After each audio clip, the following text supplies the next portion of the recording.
Connect the Ethernet cable to the SmartVap Plus control board. Connect the Ethernet cable to an open port on the network switch or router. Next, we will use the controller display to enable the DHCP setpoint. Hold the back button for 3 seconds to access the setpoint menu.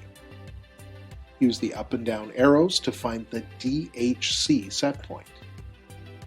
Press and release Enter to display the current setting. Use the up and down arrows to find Enable, ENA. Press and hold the Enter button for 3 seconds to confirm the setting and enable DHCP. Press the back button a few times to return to the default display. You will need to find and record the IP address for the controller. This is a series of 4 numbers. The IP address is shown on a sticker on the service parts list on the access panel.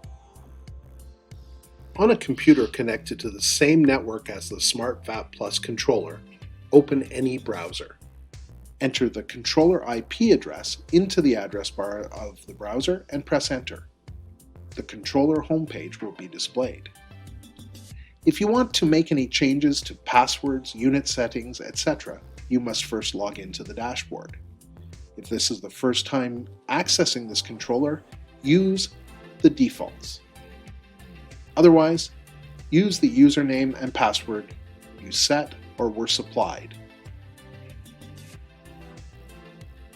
For more information, visit the SmartVap Plus support page on the Bally website at b-rp.ca/svp.